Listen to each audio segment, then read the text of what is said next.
Saludos, nosotros somos estudiantes de sexto de secundaria y el día de hoy nosotros vamos a estar trabajando uno de los cuadernillos de marzo de 2025 para las pruebas nacionales. Estas son las estrategias que nosotros como estudiantes tenemos para practicar las mismas. Entonces empecemos.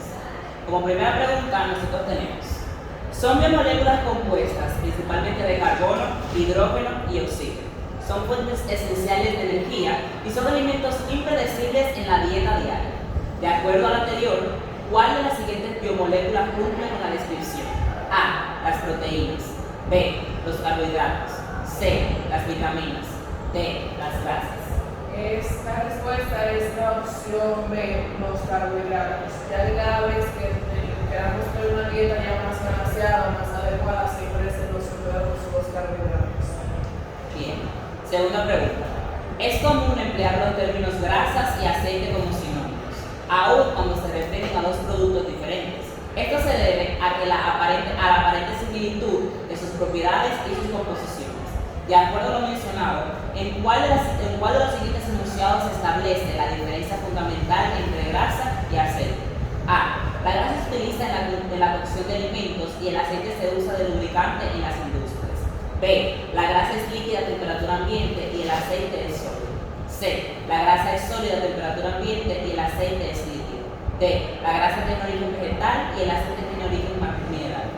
Bien, la respuesta es la C, que la grasa es sólida a temperatura ambiente y el aceite es líquido. Bien. Tercera pregunta.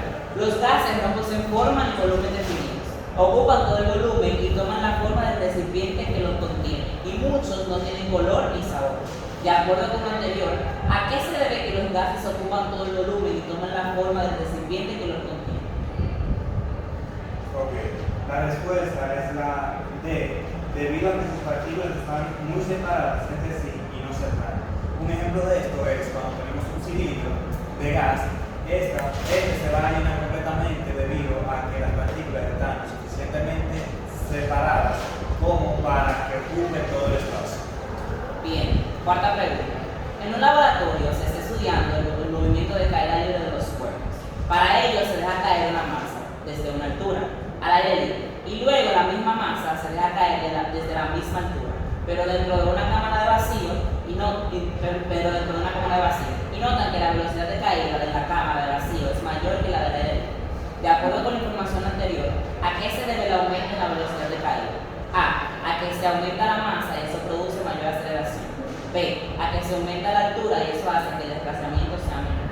C. A que la fricción del viento frena la masa cuando cae al aire libre. D. A que la fricción del viento acelera la masa cuando cae en la cámara de vacío.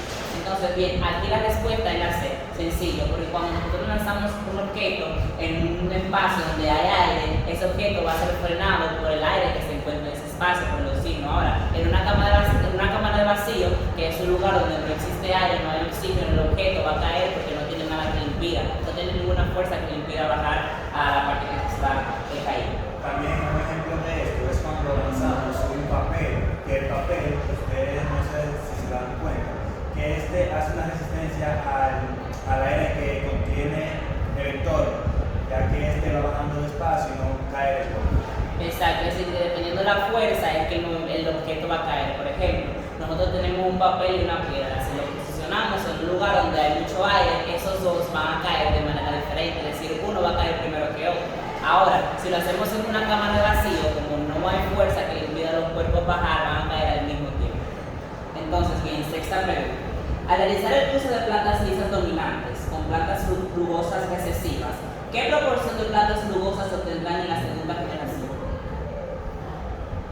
Esta respuesta es la opción C, 3 lisas por cada rugosa, y la respuesta es muy simple, incluso está en el mismo mandato, ya que nos dice que las plantas lisas son las que tienen dominantes y las rugosas en recesivo. Pueden que sean dos características de las plantas rugosas, pero como las que son dominantes, ya son las que predominan. Bien, en un experimento de laboratorio, Carlos toma 2 muestras de gas helio de 4 gramos cada una. Cada muestra la coloca en un balón de hule diferente y le mide la presión. Encontró que cada uno no tenía la misma presión. ¿Cuál de los siguientes aparatos utilizó Carlos para impedir la presión de las muestras de gas? Ok, para estos casos se utiliza lo que es el manómetro, ya que esta es la herramienta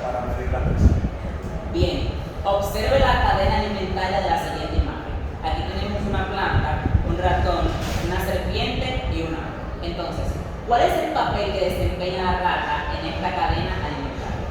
Bien, aquí nosotros tenemos como primer objeto en imagen es una planta. La planta no es un consumidor primario. ¿Por qué? Porque la planta produce su propio alimento, es decir, no consume sus alimentos de otras personas, pero sí el ratón es un consumidor primario. ¿Por qué? Porque los alimentos que proporciona, por ejemplo, a la serpiente es lo que obtiene desde la planta. Bien, entonces, octava respuesta. Pregunta. La siguiente figura muestra los tejidos vegetales. Aquí tenemos el xilema, el floema, tejidos fundamentales, el parénquimas, el tejidos protectores o reglamentarios. La función de estos tejidos varía desde el almacenaje, soporte y metabolismo. El floema es uno de los tejidos vegetales que forma parte del metabolismo. De acuerdo a lo anterior, ¿cuál de las siguientes es la función del floema? A. Transportar savia bruta de la raíz hasta las hojas. B. Transportar savia elaborada de las hojas hasta toda la planta. C. Transportar agua desde la raíz hasta el tallo. D. Transportar sales minerales desde las hojas hasta la raíz. Bien, la respuesta de esta pregunta es la B, que es transportar savia elaborada desde las hojas hasta toda la planta. Esta respuesta es debido a una explicación que nos dio nuestro profesor, que consistía en que las plantas desde las raíces obtienen las minerales y la van distribuyendo en toda la planta. De la raíz va a subir hacia arriba, llega a lo que son las hojas y desde las hojas la administra en toda la planta.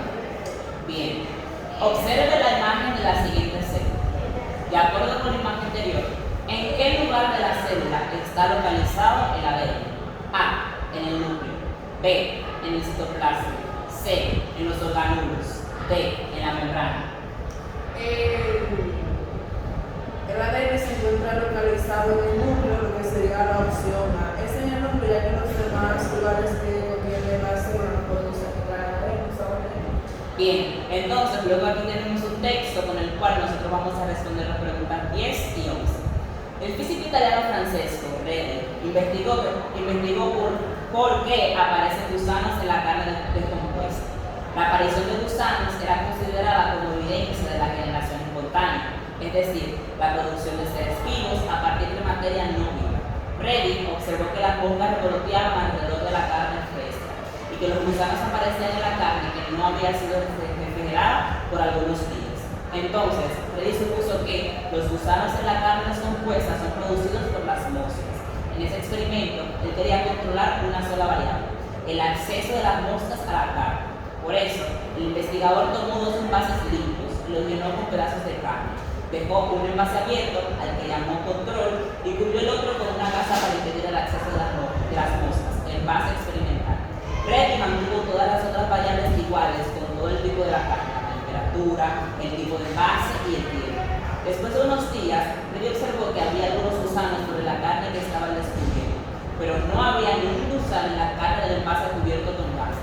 Redi concluyó que su hipótesis era correcta. Los gusanos eran producidos por las moscas y no por una generación espontánea. ¿En cuál de las siguientes enunciados se menciona la variable experimental empleada por Redi? A. Toma dos piezas idénticas de carne. B. Dejar la carne cubierta con gasa durante varios días. C. Colocar las piezas de carne en dos envases idénticos. D. Impedir el exceso de las moscas cubierto el envase con la gasa. Yo digo que la respuesta es la de impedir el acceso de las moscas cubriendo el envase con la gasa. Bien, entonces esta es una variable experimental empleada porque ya con este envase era que nosotros íbamos a determinar si la hipótesis era correcta, si la carne venía desde, si los gusanos venían desde manera espontánea o se producían por las moscas. Acuérdense que en el texto que leímos, él dijo que había un envase que estaba al descubierto y otro que estaba cerrado. Bien, luego aquí tenemos la pregunta 11. ¿En cuál de los siguientes enunciados se describe la hipótesis planteada por Redi? A. ¿Por qué aparecen gusanos en la carne descompuesta? B. Los gusanos son producidos por las moscas y no por generación espontánea. C. Los gusanos aparecen en la carne que no ha sido refrigerada. D. Los gusanos en la carne descompuesta son producidos por generación espontánea.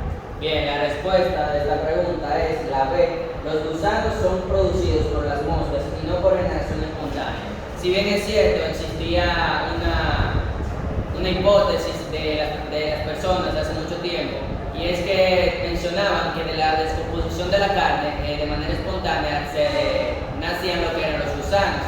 Pero mediante este experimento fue que se pudo concluir de que de manera espontánea no puede existir la vida, que solamente se puede dar a través de otra medida, la cual eran las moscas.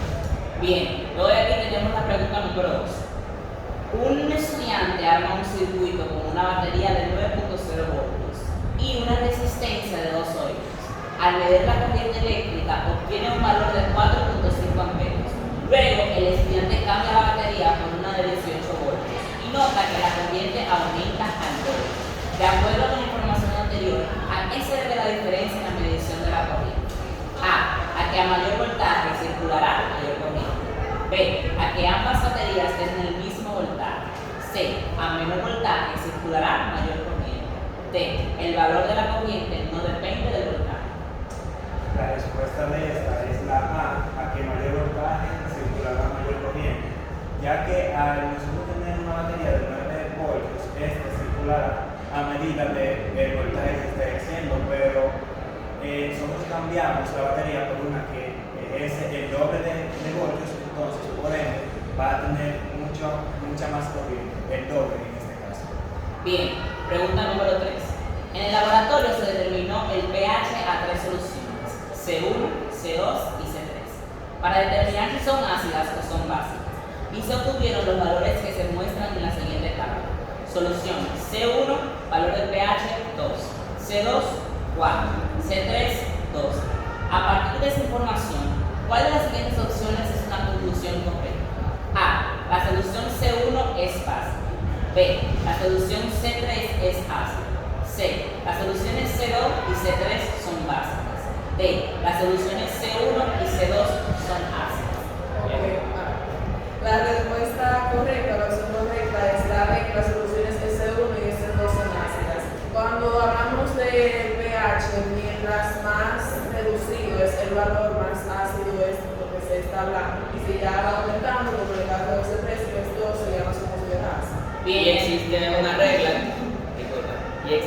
regla que nos dio el profesor, que era que si el pH era mayor de 7 hacia arriba era básico, y si era menor de 7 era ácido, pero si se mantenía en 7 era neutro. Entonces, pregunta número 14. Los hidrocarburos aromáticos son aquellos que contienen uno o más anillos de benceno. Son muy importantes para la industria química. Los principales usos de los compuestos aromáticos son la síntesis química de los plásticos, cauchos sintéticos, pinturas, pigmentos, explosivos, pesticidas, detergentes, perfumes y fármacos. De acuerdo a lo anterior, ¿en qué se basa la importancia de sus compuestos en la industria química? A. Presentan múltiples aplicaciones. B. Están formados por anillos bencénicos. C. Presentan reacciones de muchos tipos diferentes. D. Se utilizan como catalizadores para reaccionar con otras sustancias. Bien, entonces la respuesta correcta es la número B, que están formados por anillos bencénicos. Y es que decíamos al principio que los hidrocarburos aromáticos son aquellos que contienen uno o más anillos bencénicos y son muy importantes para la industria química. Es decir, que todos los compuestos que contengan este anillo bencénico, como se dice, son los que van a ser importantes para el desarrollo de estas industrias químicas. Bien, pregunta número 15. El pH es el indicador del grado de acidez o basicidad de una sustancia. Las sustancias con pH mayor de 7 son básicas, por debajo de 7 son ácidas, y cuando su pH es 7, la sustancia es neutra. A continuación, se presentan varias sustancias comunes con su valor de pH.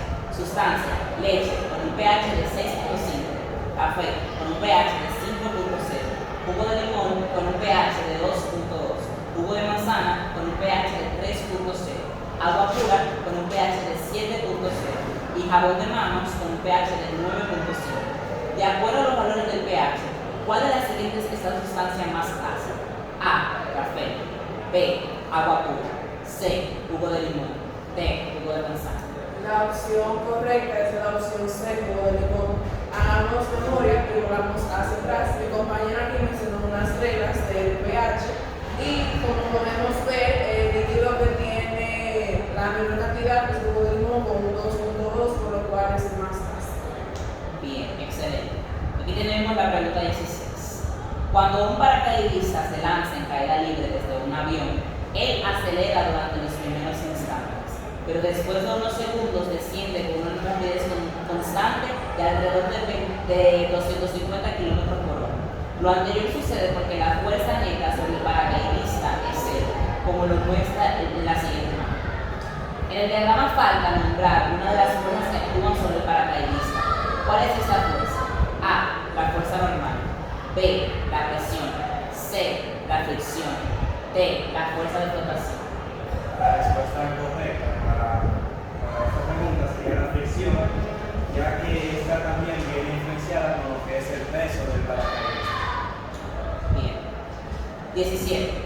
En las células animales, los lisosomas son los organelos encargados de digerir con enzimas los nutrientes que la célula consume. Por esta razón, a los lisosomas se les considera el estómago de la célula.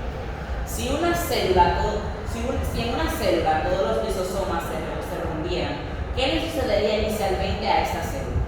A. Perdería todo el agua del citoplasma. B. Se degradarían las moléculas en su interior. C. No podría realizar la respiración celular. D. No se formarían proteínas en su interior.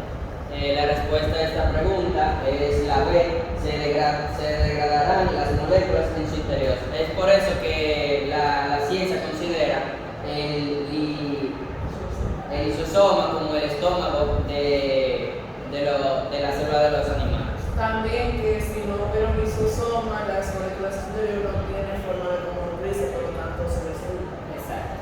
Pregunta 18. En un experimento, un estudiante quiere comprobar el efecto de la temperatura en la densidad de dos líquidos, agua y etanol. Para esto, realiza medidas de la densidad de cada líquido en 4 temperaturas: 0 grados Celsius, 15 grados Celsius, 30 grados Celsius y 60 grados Celsius. ¿Cuál de las siguientes tablas es la más apropiada para registrar los datos de su experimento? Entonces, aquí nos muestra 4 tablas. Y lo primero que debemos de saber es que nos está pidiendo que nosotros queremos verificar la densidad de dos líquidos a través de su temperatura. Y nos muestra los dos líquidos, que son el agua y el etanol. Es decir, que la tabla que nosotros vamos a utilizar debe tener la casilla de temperatura y también tiene que tener la densidad del agua y la densidad del etanol. Aparte de las 4 casillas que van a tener las 4 temperaturas con las que nosotros vamos a comprobar la densidad de estos líquidos. Y la respuesta correcta es la A, porque nos muestra la temperatura y la densidad del agua, la densidad del etanol y también las 4 casillas donde nosotros vamos a determinar las temperaturas. Bien, luego aquí tenemos la pregunta 19. Un grupo de estudiantes realizó un experimento sobre el movimiento a la velocidad constante. El experimento consistió en dejar caer una bola desde la parte alta de una rama y medir el tiempo que tardaba en recorrer la parte horizontal de esta. ¿Qué medida? 1 metro. Con estos datos calcularán la velocidad de la bola. En el reporte de su experimento, los estudiantes incluyen la siguiente frase: cuando un objeto viaja en línea recta y recorre distancias iguales en tiempos iguales, entonces se dice que el objeto viaja a velocidad constante. ¿En qué parte del reporte debería estar la anterior frase? A. En las conclusiones. B. En el diseño experimental. C. En los datos experimentales. D. En la introducción.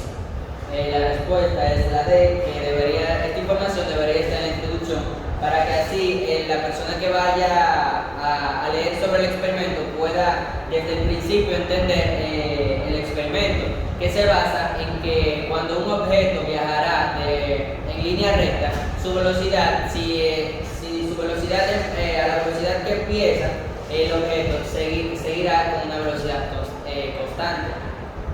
Es decir, por ejemplo, para nosotros solucionar dudas que nosotros tengamos, tenemos una secuencia. Y es que para nosotros experimentar es porque contamos con una hipótesis, contamos con una investigación y todo eso. Entonces, para la persona que va a leer ese reporte, saber por qué se está haciendo ese experimento, debe conocer la hipótesis y también después para comprobar si se valida o no. Entonces, por último, tenemos la pregunta 20. La corriente eléctrica es un fenómeno físico causado por el movimiento de cargas eléctricas cuando hay una diferencia de potencial eléctrico entre dos puntos. ¿Cuál de las siguientes situaciones se presenta cuando a dos resistencias iguales le aplicamos diferentes potenciales a cada una por separado? A.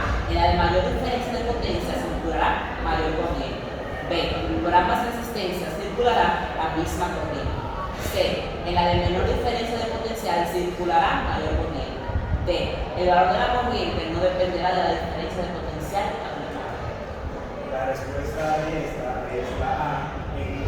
En la mayor diferencia de potencial circulará más corriente, ya que a mayor diferencia, este será un factor, por así decirlo, dominante, entonces va a circular según el potencial eléctrico que tenga esto.